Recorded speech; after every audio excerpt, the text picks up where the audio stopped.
On March 8, 2014, at 12:41 a.m. local time, Malaysia Airlines Flight MH370 lifted off from Kuala Lumpur International Airport, bound for Beijing. 239 souls were on board, passengers from 14 countries, a flight crew with years of experience. A Boeing 777-200ER, one of the most reliable aircraft ever built.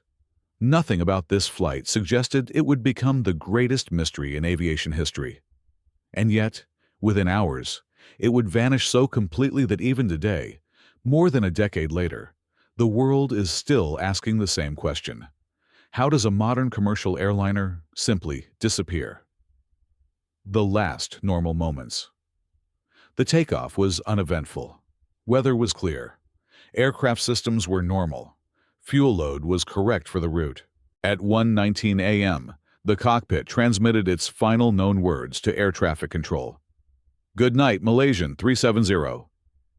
It was a routine handoff as the aircraft transitioned from Malaysian to Vietnamese airspace. No distress call, no warning, no hint of trouble. That sentence would become one of the most analyzed transmissions in aviation history, because nothing came after it. When MH370 went silent minutes later, something unprecedented occurred. The aircraft's transponder, the device that allows civilian radar to track planes, switched off. Not failed, not degraded. Switched off. This was the first red flag. Modern aircraft do not casually lose transponders, and even when they do, they rarely lose everything else at the same time. But MH370 didn't just disappear from civilian radar. It began to change course. The turn. No one expected military radar data, released later, revealed something shocking. MH370 did not continue toward Beijing. Instead, it made a sharp turn west, crossing back over the Malaysian peninsula, passing near Penang, the captain's hometown. This was not an autopilot glitch. This was a controlled maneuver. The aircraft climbed, descended, adjusted speed, actions that required manual input or deliberate programming. At this point, MH370 was no longer following its flight plan, and no one on the ground knew why. The most disturbing question, investigators immediately faced a terrifying possibility. Someone was flying the plane, but not talking. No hijack call, no emergency squawk, no radio transmission. In aviation, silence is never neutral. It means one of three things: total incapacitation, severe system failure, intentional silence. And only one of those explains a deliberate course change. The satellite handshakes. Even after MH370 vanished from radar, it was still communicating quietly. An onboard system, known as SATCOM, continued exchanging automated handshakes with an Inmarsat satellite, once every hour. No messages, no data, just digital pings saying, "I'm here." These handshakes would later become the only breadcrumb trail investigators had. From them, scientists reconstructed two possible arcs: a northern arc towards Central Asia, a southern arc deep into the Indian Ocean. Further analysis eliminated the northern path. The southern arc remained. A vast, empty stretch of ocean, one of the most remote places on Earth. A ghost flight for nearly 7 hours. MH370 flew on. No passengers knew. No air traffic controller knew. No military intervened. The aircraft was a ghost. Eventually, the handshakes stopped. Not abruptly, but finally. Indicating fuel exhaustion, MH370 likely flew until it ran out of fuel and descended into the Indian Ocean. But here's the problem. No wreckage field was ever found. Why this case broke aviation? Logic air crashes leave debris. Even Air France 447, lost in deep ocean, left a trail. MH370 left almost nothing. A few pieces washed ashore years later. Wing fragments, flaperons. Enough to confirm the aircraft went into the ocean, but not enough to explain how. No black boxes, no fuselage, no definitive crash site, which leads to the most uncomfortable truth. We do not know what happened inside that cockpit. Theories versus evidence. Over the years, theories exploded. Pilot suicide, hijacking, fire, hypoxia, cyber intrusion, military interception. But theories are not answers. This investigation is not about speculation. It is about evidence, and the troubling gaps within it. Because every piece of evidence in MH370 tells part of the story, but none of it tells the whole truth. Why MH370 still matters. This isn't just a missing plane. It exposed vulnerabilities in global aviation, aircraft tracking gaps, over-reliance on automation, delayed international coordination, lack of real-time monitoring. MH370 forced aviation to confront a reality it didn't want to face. A modern jet can still disappear. To understand what happened to MH370, investigators had to confront an uncomfortable truth. Planes do not make deliberate decisions. People do. And so the investigation moved inward, away from satellites and debris fields, and into the cockpit. Not to accuse, but to understand capability, access, and opportunity. Because if MH370 was deliberately diverted, the answer had to begin with who could do it. The captain, experience, and access. The captain of MH370 was a veteran pilot. Thousands of flight hours, decades of experience, deep familiarity with the Boeing 777. He was trusted, certified, respected. From a technical standpoint, the captain had complete control over the aircraft systems.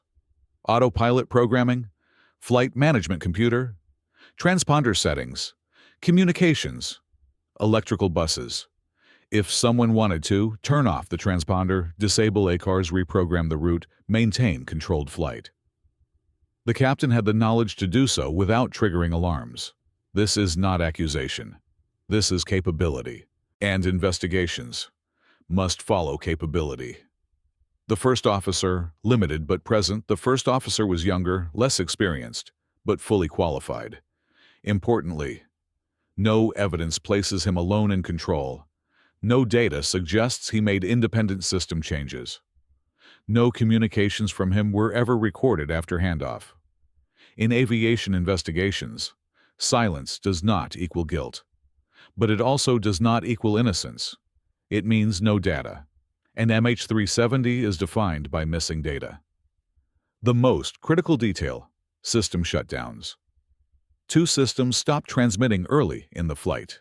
ACARS, Aircraft Communications Addressing and Reporting System. Transponder. These did not fail simultaneously. They stopped one after the other. That sequence matters. A catastrophic electrical failure would have disabled multiple systems at once. But this was selective. ACARS went silent first, then the transponder. This pattern strongly suggests intentional action, not fire or explosion.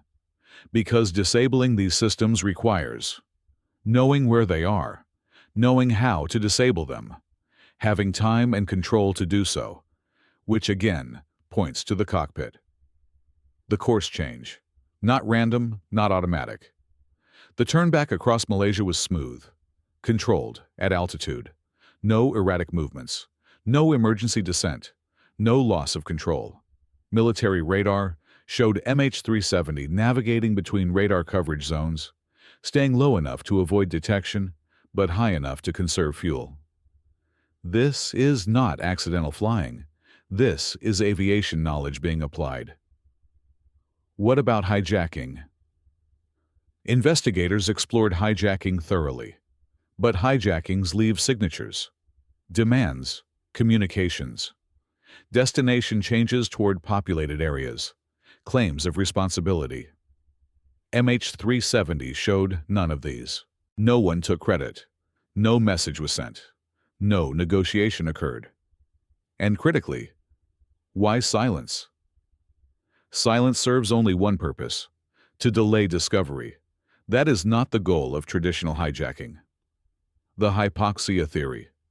One alternative explanation was rapid depressurization.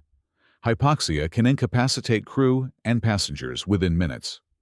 If this occurred, the aircraft could continue flying on autopilot. Crew might be unable to communicate. Passengers would lose consciousness, but hypoxia does not explain. Transponder shutdown, ACARS deactivation, deliberate navigation changes. Hypoxia is chaotic. MH370's behavior was structured. The home simulator controversy. Investigators later examined the captain's home flight simulator. They found deleted flight paths, including routes into the southern Indian Ocean. This discovery ignited global headlines, but investigators were cautious. Flight simulators are used for practice, curiosity, hypotheticals. A simulated route is not proof of intent. However, in an investigation with little evidence, patterns matter. And this pattern aligned uncomfortably with satellite data. Intent versus proof. Here lies the core dilemma of MH370. Evidence suggests deliberate system shutdowns, controlled flight for hours, no emergency communication, fuel exhaustion at the end, but evidence does not prove. Motive, state of mind, exact actions inside the cockpit. In aviation investigation, absence of proof is not proof of absence, but neither is suspicion proof of guilt. Why investigators stopped short of blame. Official reports avoided definitive conclusions about intent, not because investigators were afraid, but because aviation investigations demand certainty. And MH370 offers none. No cockpit voice recorder, no flight data recorder, no wreckage field. Without them, conclusions must remain conditional. The most unsettling possibility. MH370 forces the world to consider a truth aviation rarely confronts openly. If a trusted professional chooses silence, modern aviation has limited defenses. This is not an accusation. It is a systemic vulnerability. And MH370 exposed it brutally. When MH370 vanished from radar, investigators were left with almost nothing. No radio calls, no position reports, no emergency signals. But, somewhere above the Earth, a satellite was still listening, not to voices, not to messages, but to something far quieter, digital handshakes. Those handshakes would become the backbone of the entire MH370 investigation and one of the most complex reconstructions in aviation history. What is a handshake? MH370's satellite communication system, SATCOM, automatically checked in with an Inmarsat satellite, roughly once every hour. These pings were not messages. They contained timing data, frequency offsets, signal strength. In simple terms, they said only one thing. This aircraft is still powered and airborne. No position, no altitude, no direction, just existence. And yet, from that existence, scientists rebuilt a flight path across half the planet. The two arcs. By measuring the time delay between aircraft and satellite, analysts created a ring, an arc, showing where the plane could have been at each handshake. Do this repeatedly, and two possible paths emerge. Northern arc, toward Central Asia. Southern arc, deep into the southern Indian Ocean. At first, both were possible. But aviation does not rely on possibility. It relies on elimination. Why the Northern Arc failed. The Northern Arc crossed multiple countries with radar coverage. If MH370 had gone north, it would have crossed monitored airspace. It would have been detected by military or civilian radar. Someone would have seen it. No radar data ever supported this. No eyewitnesses, no intercepted signals. No secondary tracking. The northern path died quietly, not with drama, but with absence of confirmation. The southern arc remained. The southern Indian Ocean, the worst place to disappear.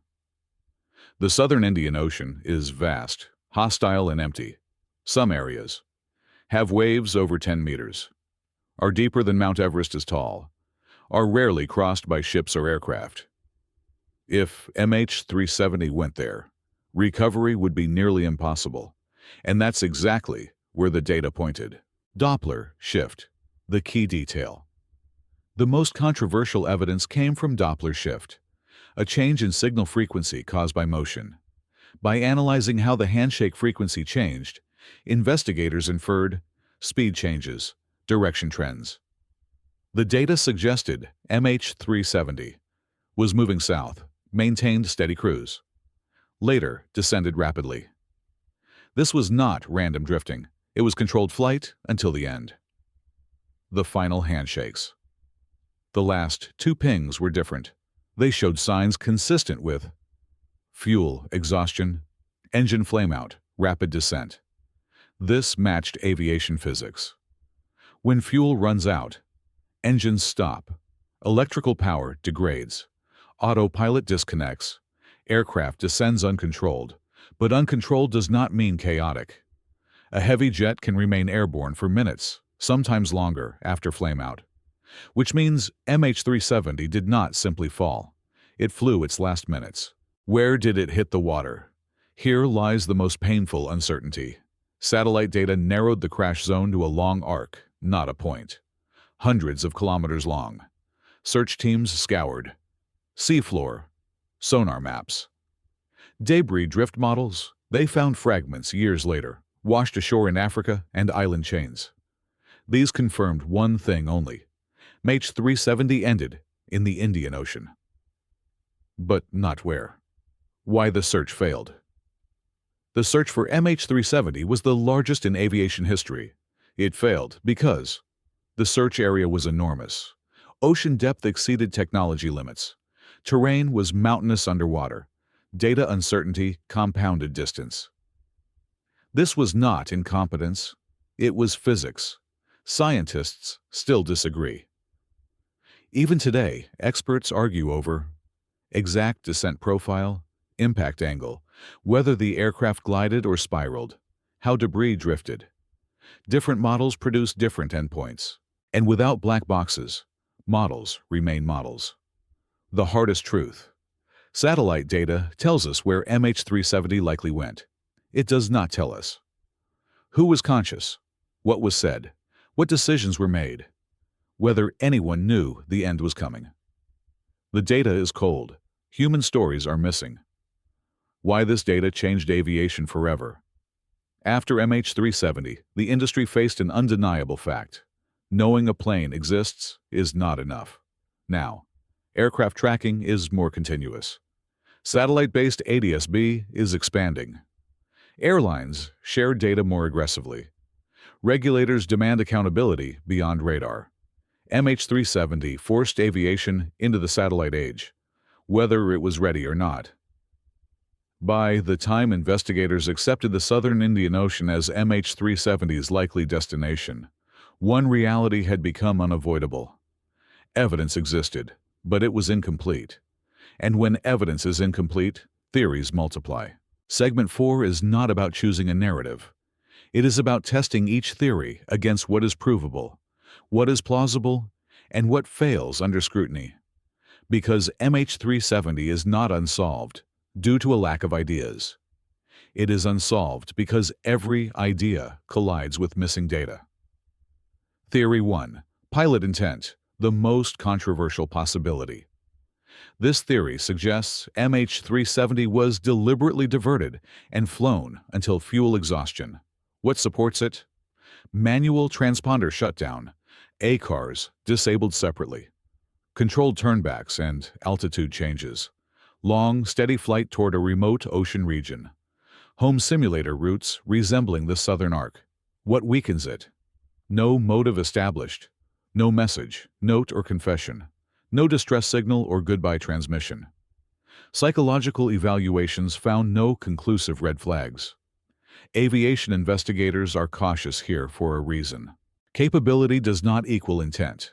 Without cockpit voice data, intent cannot be proven, only inferred.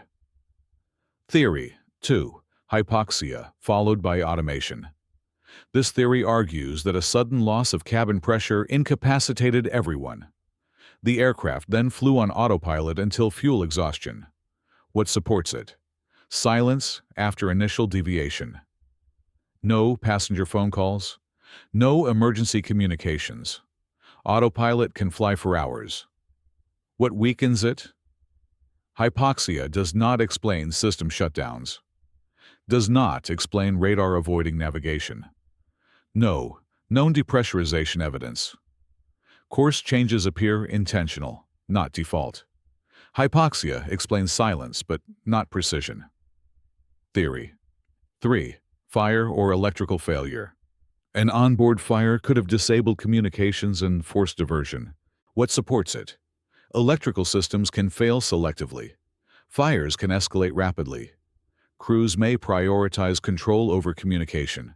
What weakens it? Fire damage usually leaves debris signatures. Fire would likely worsen, not stabilize, flight behavior.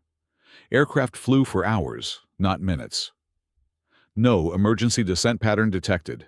A fire catastrophic enough to disable systems would not allow such a long, stable flight. Theory 4. Hijacking or third-party interference. This theory suggests unlawful interference. What supports it? Early course deviation, communications silence. What weakens it? No demands, no claims, no political or financial motive, no attempt to land at a populated area.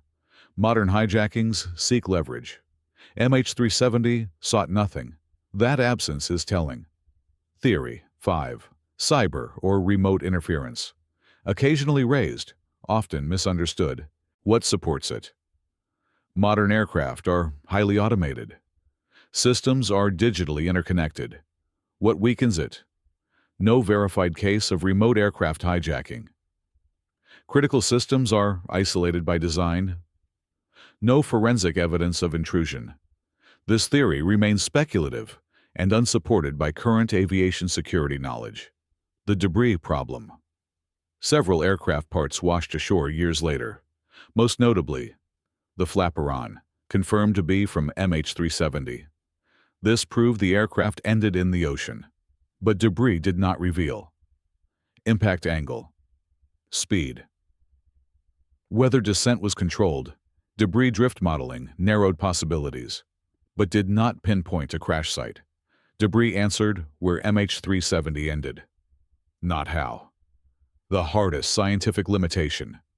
Aviation investigation relies on 3 pillars: wreckage, flight data recorder. Cockpit voice recorder MH370 lacks all 3. Without them, human actions cannot be confirmed. Sequence of failures remains hypothetical. Final moments remain unknowable. This is not investigative failure. It is a boundary of science. Why? No theory wins. Every theory explains some evidence. None explain all evidence. And aviation investigations do not declare winners. They declare confidence levels. In MH370's case, confidence remains fragmented. Why investigators refuse simple answers? Because simple answers create false certainty, and false certainty prevents learning.